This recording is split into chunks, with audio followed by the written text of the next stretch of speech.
of the Maimer here, Basi Legani, Tafshin Yud Ches. We're in the second Maimer, Basi Legani, Tafshin Yud Ches, and we're going to be on page Chaf Tes in our booklets here. We're almost finished with 3 lines from the end of the large paragraph in chapter 3. So just to get up to speed, we are talking about the transformation of unholiness into holiness, and we're discussing it on a microcosmic level. We're talking about it as it is in the very the fiber of creation, the building blocks of existence, which is in the Aleph Beis, the Hebrew alphabet, that are what make up the building blocks of creation. And so we explain that there's sheker, the word sheker, which means a lie, a falsehood, and that's really the definition, you could say, of all of unholiness. One of the words, a good description of unholiness is that it's sheker, it's a lie. And the point is that we have to take sheker, which is made up of 3 letters, shin, kuf, and resh, and transform it into keresh. Keresh is the beam, the pillars that made up the walls of the Mishkan. So the point is to make a home for God in this world. How do we make a home for God in this world? Which is expressed in the sanctuary, which is his literal, his physical home, if you will, within the world. That's by transforming the unholy into holy. So we take the falsehood of the world, the sheker, and we turn it into keresh. If you rearrange the letters shin kuf resh to kuf resh shin, you get keresh, you get the beam of the Mishkan. Now, we then went on to explain that the letters kuf and resh are unholy letters, and not just that the formation of these 3 letters in the word sheker represent unholiness, but the letters themselves also are ischaziu, in the words of the Zohar, ischaziu, that they appear on the other side, they appear in the unholy side. So why are the letters kuf and resh unholy letters? And that have to be reformed, that have to be transformed. So we said we'll explain it by first explaining their counterpart in holiness. What's the counterpart of kuf and resh in holiness? Is dalid and hey. Dalid and hey, the dalid looks similar to the resh, and the hey is similar to the kuf. What's the difference between them? Is that the dalid has a dot, a yud, behind it. And we had a little picture, we get a little visual of it. The dalid has a yud behind the back of the top line extends backwards. So that's the yud, that's the bittul, right? That we said the dalid. Whereas the resh has no yud behind it. And the kuf and the hey are also similar in that they have 3 lines, essentially, but the hey stops at the bottom here, and the kuf extends further. So and then we also discussed the gimel. So the dalid, why is the dalid on the holy side? This is what we've been explaining. That the dalid is holy, is on the holy side because the dalid has the yud, which represents bittul, represents humility and submission. And we said you could define holiness and unholiness. The difference between them is humility. The holy is something that's humble, that doesn't feel its own separate entity, its own separate existence. And unholy is something that puffs itself up, that feels its own existence apart from God. And the idea is that the dalid becomes a hey, just like the resh becomes a kuf. How does the resh become a kuf? So first we have to explain how the dalid becomes a hey. What does that mean? So we first start by talking about gimel and dalid. That gimel, and this is what we're discussing now in chapter 3, that gimel represents a giver, and the process through which you get into that, the process through which somebody gives to somebody else. So a gimel, the letter gimel has a yud on the top, just like we'll start with the letter vav, because the gimel is made up of a vav and an additional yud. So the vav has a yud on the top. The yud, as we've explained and we discussed last year at length, the yud represents tzimtzum, represents bittul, represents humility. So a yud is a contraction, because yud is just a dot, it's just a point. And so when somebody wants to teach somebody else, the first thing you have to do is you have to clear your mind, so to speak. In order to teach somebody who doesn't know what you know, doesn't understand on the level you understand, first thing you need to do is you need to clear your mind of everything that you understand and the way you understand it. Then you need to identify the kernel of the idea as you can then explain it to somebody that doesn't have any of that information. So that's the initial bittul, the initial tzimtzum, the first yud at the beginning of the letter represents a total contraction, limiting to be what you understand. And then the vav that extends downwards, the downward motion, the downward line, that represents the drawing from of that original idea down to the student. And in the vav, the shape of the vav, it gets narrower and narrower as it goes down. So that's the same idea as you get closer to teaching the student, the more you try to explain it, the more explanation, the more metaphor and example and so on that you bring, the more you're refining or limiting the idea. So until it comes down to a point at the bottom. Now the Gimel has a Yud on the bottom as well. Why is there a Yud on the bottom? The Yud on the bottom represents the tzimtzum that occurs when it goes over to the student. The student himself also needs to be surrendered to the teacher. So it's not just that the teacher needs to surrender, in a sense, needs to limit his own understanding in order to teach it to the student. For a student to be able to learn, you need to come ready to learn, you need to come prepared, and you need to come putting aside everything you know before, open to receive from the teacher. So the Yud on the bottom represents that transition from the teacher to the student. Right? There's that bittul that occurs, the Yud that occurs on the bottom at the end. And then that transfers to the Dalid. The Dalid represents the receiver, and there's the Yud in the back of the Dalid. Again, that represents that bittul, the way the student receives the information from the teacher, the teaching from the teacher. So let's find that now inside here. Let's go 1, 2, 3, 4, 5 lines from the bottom on page Chavtes from the second paragraph in chapter 3 here. So v'zeu hayud b'seif havav shebetmunas eis gimel. This is the yud that appears at the end of the line of the letter gimel. Shemeir al siyum ha'amshacha. This represents the end of the transmission from the teacher. That's the end of the line for the teacher. Kishetzarich lavei ibergein lamakabel shalasim megamal klum.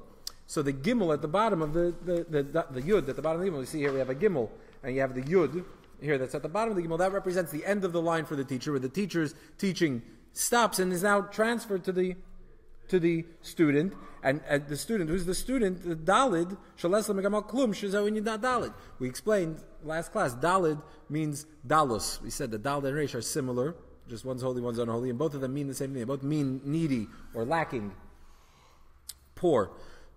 But there's a difference. So the Dalid represents somebody who's poor. What does it mean somebody's poor? So in this context, in the example we're giving, the analogy of the teacher and the teacher is the rich man and the student is the poor man. What does that mean? The teacher has the information and the student doesn't have any information. So the student who's needy, that's the Dalid. He has nothing, he receives from the Gimel. So that's the idea of the Gimel and the Dalid. This is also the literal idea of Gimel Dalim. Remember we quoted from the Gemara in Shabbos that Gimel Dalim, the Gimel Dalim, that the letters Gimel and Dalim represent the giver and the receiver, giving, not just the giver and receiver, but giving, Gimel, giving to the needy. So this is also literally the wealthy person who has means, he gives to somebody who doesn't have. And the manner in which this transfer occurs is represented in the shape of the letter Gimel, where the giver gives then to the Dalid. Okay, so this is the idea of Gimel and Dalid, giving to receive. But we said that the Dalid becomes a Hey. So what does this mean that the Dalid becomes a Hey? So he explains like this. Through the act of giving charity, we get from Dalet Hey. This is the Friedrich Rebbe says in his Maimer. What does this mean? So the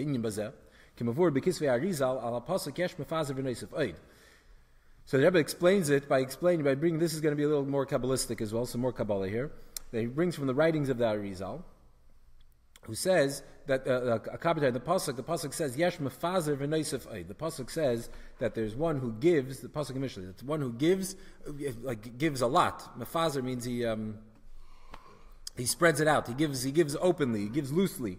So he gives and he increases. He gets more. In other words, you would think that if somebody's giving recklessly, so they would lose.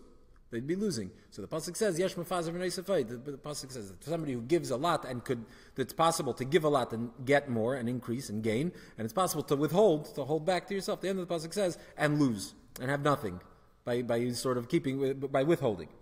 So the pasuk says, "Yesh mefazer v'neisafay." So the Shur Razal, so the Chazal interpret it al inyan tzedakah. That this represents this idea of giving, and then by way of giving, you're increasing. This is the idea of tzedakah, of charity. That Imre Isa Adam, so he's quoting, the Rebbe quotes from the Al Shemaini here, that Imre Isa Adam afazer meisav l'tzedakah haviyidei shu meisav. If you see somebody giving his money openly to charity, so know that he's actually increasing. That's one of the things that it's like one of these counterintuitive things that you would say. In order to make money, you need to save money. Right? A penny saved is a penny earned. But Yiddishkeit, Judaism says, no, the opposite. You want to make money, you have to give charity. Give away money, that's how you get money. Right? So that's this pasuk yesh mefazer v'neisafay. You say the ima. So what is it? So the Arizal explains it kabbalistically. You say the ima shebetayich zah. Oh yeah, you say atzmei dezah. Who anikra gabei tzedakah. He explains, what does this mean mystically? That the Yisoid of Ima, that's in Za, or the Yisoid of Za itself. Remember, we discussed the level of Yisoid. We talk about the 10 attributes, 10 divine attributes, and one of them is Yisoid. The sixth of the emotional attributes is Yisoid. That's the final one of the emotional ones that then gives to Malchus. So briefly, what does this mean? Yisoid is the bond. It is translated as bonding. What does it mean that it bonds? That Yisoid is the end of the giver that transfers to the receiver. So you have, in the 10 attributes, you can divide them. You have the 3 intellectual faculties, you have the 7 emotional faculties. But it's not really 7 emotional, it's really 6 and 1, 6 plus 1. It's the 6 starting from Chesed down through Yisoid, and then there's Malchus. In Kabbalah, they're called Za and Nukva. Za is the Zeir Anpin, the small face, that's how you translate it, but that represents the 6 emotions, the 6 divine emotional attributes. And then you have Nukva, the feminine energy, which is Malchus, leadership or royalty. So there has to be the yichud of Zun, Za Nukva. Za is the giver and Malchus is the receiver. That's why Za is the masculine, Nukva is the feminine. So Za, the emotion, the 6 primary emotions, is going to give to Malchus that receives it. Yisoid is the last of the 6 emotions that takes within it all of the previous emotions, takes everything from above into itself, and then it is the one that transfers it from Za, the Yisoid of Za itself, the actual attribute of Yisoid, that then goes to Malchus, that gives to Malchus, which, as we know, Malchus is also categorized as less lemegabaklu. Malchus itself has nothing, doesn't have its own identity, it's only what it receives from the higher level. So Yisoid is the one that transfers from above to below. So therefore, the Yisoid is called the Gabait Tzedakah, the one who's the appointed, the official who collects charity. The charity collector who then distributes it. Because he's goiva kol ha'oris, he collects all of the light, and he gives it to the needy, to distribute to the needy. Who is the needy? Needy is Malchus. That's the needy. Malchus receives from above. So Yisoid is referred to as the Gabait Tzedakah, the charity official. So what is the charity that Yisoid is giving to Malchus? All of this energy that it receives from the higher levels, from the other attributes. So you would think that if Yisoid is giving what it receives to Malchus somewhere else, so then it should be lacking itself. In a sense, you could say, just like a person, if you're a teacher, we talked before about a teacher who, in order to teach to a student, needs to have tzimtzum. He needs to clear his mind, and then he has to then share a small idea, the kernel of the idea with the student. So you'd think the same idea. Once a teacher has to start limiting his information, the understanding, so he's going to lose something.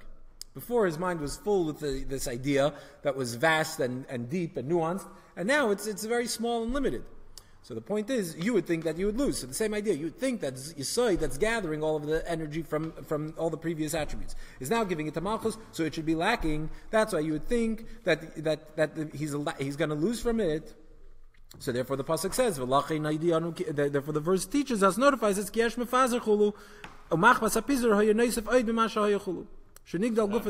so you would think that's what the verse is teaching us, that you would think that because he's giving it away, therefore he's going to lose. So the pasuk tells us, no, that it's actually the act itself of giving is what leads to an increase.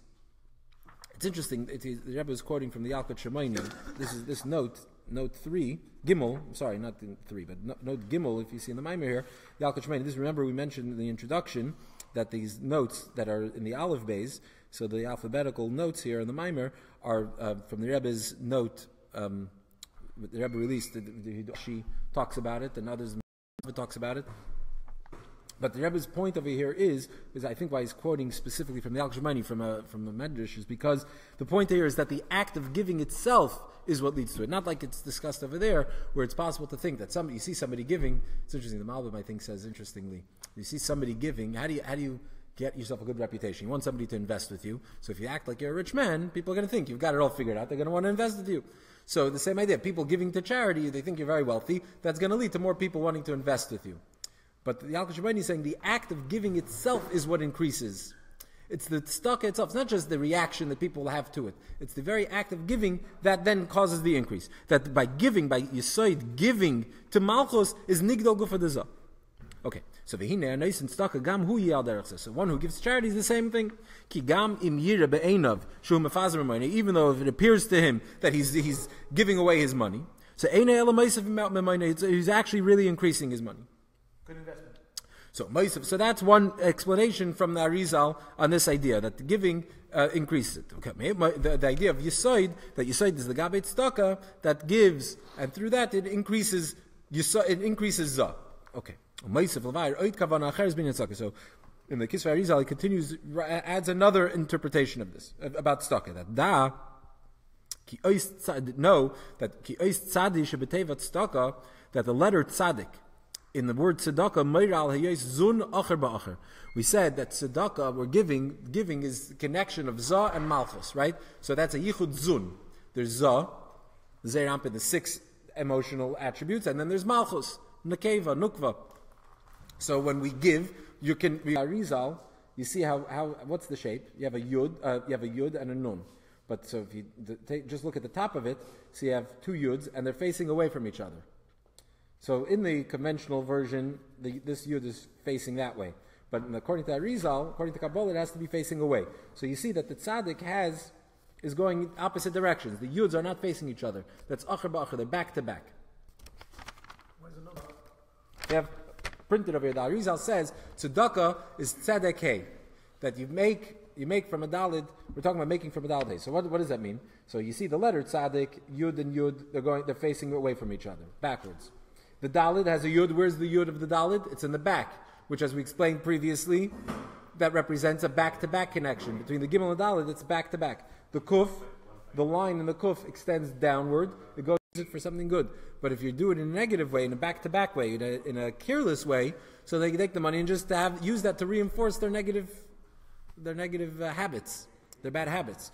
So that's the tzaddik, the dalid, and the kuf of tzedakah, tzedek. That tzaddik, dalid, kuf. Each one of those letters symbolize a weak connection, a weak interaction. So there's a connection you can have with somebody else, but it could be back to back, which is a yichud gerua. So when you have zun in a manner of tzedek, it could be back to back. And when it's back to back, that means that the connection is a weak one. So even though there's a connection, the wealthy is giving to the poor, but if he does it in a manner of back to back, then it's not strong. The point is that through the tzedek we have to get to the hay. What's the hay?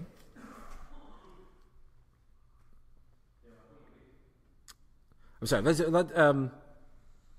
the same is just we have the tzaddik is the yuds that are facing away from each other. That's acher ba'acher, back to back. The kuf that has a leg that extends down into the negative. So again, that also represents a weaker connection. That's why the leg could go down and into negative places. And the same is with the dalid, where the yud is behind it, also representing a back to back connection. But what happens with the ois hey? Where's the yud in the hay? In the hey, the yud is in the front. This is the face of the letter, and the yud is in the front. That represents a face-to-face connection. So we take the yud from behind. That's the meaning. The dalid becomes a hey. That the yud from behind the dalid, that's the back-to-back connection, then becomes a hey.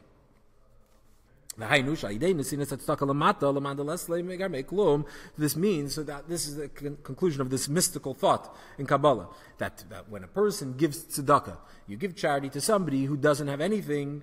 So Shuinyan Hashba Megimel Dalid, which is the idea of the Gimel giving to the Dalid, as we explained Gimel Dalim, the idea of giving to somebody who needs. Azay Nasa Gam Ha'inyi the Gimel Dalim L'mayla. This causes the giving from the one who has to the one who needs, also above in the spiritual realms. And through that, the Dalid becomes a hay.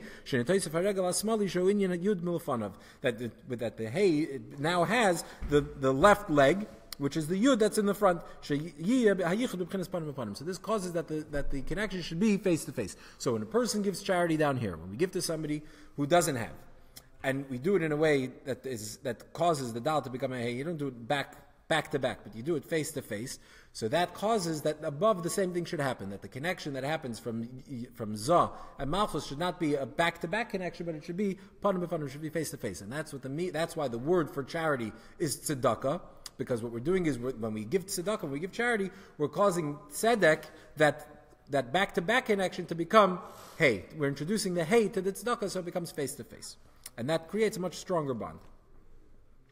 So that's all mystical. It's very nice. So we explained this idea of the dalid becoming a hey mystically. What does this mean in Avodah practically, more practically. So the Rebbe continues like this. We're in chapter 4. So the Friedrich Rebbe continues in his chapter 8 of his Maimer that we're discussing here. He explains this in Chassidic terminology, meaning more relevant terms, practical terms. The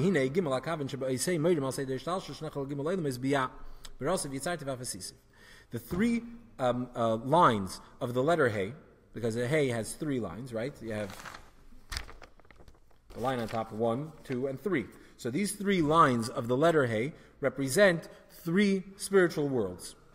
Bria, Yitzira, Asiya. Like it says, Berasiv Yitzartiv Afasiv. The Pasuk says, Yishaya, Kol Hanikar Vishmi V'Lichvoidi, Berasiv Yitzartiv Afasiv. So Bria, Berasiv would be, I created Bria, that's Bria, the world of Bria. Yitzartiv, I formed it, that's Yitzira. And Afasiv, Asiya, I made it, that's Asiya, the world of Asiya. So Bria, Yitzira, Asiya represented. But in the Pasuk, how they describe as Berasiv Yitzartiv Afasiv. I created it, I formed it, I also made it. What's the afasiv? It just says Berasiv Yitzartiv Asisiv. But it says afasiv. I also made it, Asiya. What does this mean? So this represents this idea, the worlds of Bri, Yitzir, Asiya. We'll come back, we'll close this thought out in a second. The same Vanyan about Adam. What is this? Because we're trying to say in Chassidus, so we're trying to make it more practical. So why are you telling me about Bri, Yitzir, and Asiya? What has this to do with us? We can understand the spiritual realms from our own experience. That Shegimel Hakavin, the Eis Hey, Hem Gimel Levusha Nefesh Machshav Dibra Maisa. The 3 lines of the letter Hey correspond to the 3 garments of the soul, which are Machshava Dibra Maisa, thought, speech, and action. This is why the 3rd leg of the Hey is cut off from the first 2, the Kava Elyon, the Kava Yemani. The first 2 lines of the Hey, the top line represents Machshava, thought, the right line represents Dibur, speech, and the 3rd one represents Maisa. The 3rd one is disconnected from the other 2. Why? This shows us this is because this to indicate that the action is cut off from thought and speech. This is why it says afasisiv in the verse. Again, remember we said that the pasuk lumps Bria and Yitzira together and separates it from my Asiya. And the same idea, to focus rather than on the worlds, focus on our garments of the soul. We have thought, speech, and action. Action is disconnected from thought and speech. It's different than it, and that's why the verse separates them by saying afasisvai also, because there's already a disconnect between them. Why is this? What does this mean that machshava and dibur, the thought and speech, are disconnected from maisa, so that maisa is symbolized or is expressed in the Hey from a cut-off letter, one that's not connected to the above letter? So the Rebbe explains. Even though thought, speech, and action are only garments, meaning that they're external. Right, we discussed, Tanya discusses a lot this at length, this idea of the essence of the soul, the body of the soul, the attributes of the soul, the 10 attributes of the soul, and then there's the garments of the soul. Why are thought, speech, and action called garments? Because just like a body, your body is part of who you are. Your garments are not. Your garments can be discarded, they can be changed, they're not connected to you, they're disconnected from you. So there's something external. The same idea is with thought, speech, and action. Our thought, speech, and action are an expression of our soul, or it's how that soul expresses itself, but it's not an actual part of it. It's like a garment of it. So in a sense, they're merely garments. So even though all 3, thought, speech, and action, are all garments, meaning they're all sort of external, they're all, in a sense, disconnected from the soul, yet there's still a difference between thought and speech and action. That thought and speech they aren't really fully disconnected from the person. Certainly in comparison, in comparison to action, which is completely disconnected from man. Because when we talk about action, so you have the ability, the force of the individual is now invested within the act, within the thing. For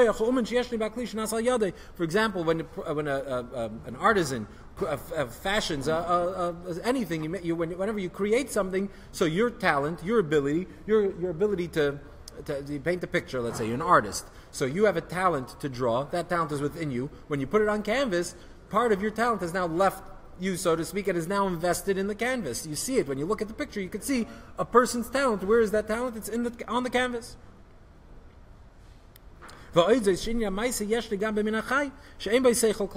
Furthermore, this idea that action is separate from the person, unlike thought and speech that remain connected. So first of all, we see in its impact that you think inside yourself. Don't think outside of yourself. Speech, you're expressing what's inside, but where's the speech going? Even though the sound waves, whatever, they reverberate, but the sound doesn't go into anything else, not invested in anything else. When you speak, somebody hears, but it doesn't go into anything else. Whereas action, that your ability, your talent is now invested in something else, and it remains, in a sense, it gets disconnected and becomes part of something else. But also, action is something that you find by everything to men. So we see that action is much lower. It's not just that there's machshava, which is closer to the person himself, dibur, which is a little bit more disconnected because it actually goes out of the person, and then maisa is just another step further. Maisa is on a whole nother level. It's completely different in that machshava and dibur you only find by man, you don't find it by anywhere else. Thought and speech. Maisa you can find, action you can find by others, and also the idea that Maisa goes out completely. There's a back-to-back connection that then becomes a face-to-face connection. Where are we going with this? So what we're getting at is that the letter Hey represents thought, speech, and action, which we just said, but thought, speech, and action as they are completely filled with Torah and mitzvahs, with holiness. Because again, Hey is a holy letter, we said. The Dalet becomes a Hey. So the idea is that when a person's behavior, his thought, speech, and action, his conscious self, his active self, is completely that he is completely filled with Torah and mitzvahs. That his actions, his thoughts, his speech are all Torah and mitzvahs. It's all, so it implies that there's a deep face-to-face connection. It's not a weak connection. It's not a back-to-back connection where the person goes off to something else. The Hey that comes from the Dalet is that the person's behavior is completely filled with holiness. So how are we getting there? So we talked about first that the Hey represents machshava dibur maisa, thought, speech, and action. And what does it mean that it's Hey, that we said the Hey versus the Dalet is that the Dalet is back-to-back connection, the Hey is face-to-face, because when you have a face-to-face connection, what do you have? You have machshava dibur maisa, you have your garments that are filled with Torah mitzvahs. It's a perfect sort of service of Hashem that's represented by this idea of the face-to-face connection. So that's what we're getting at. So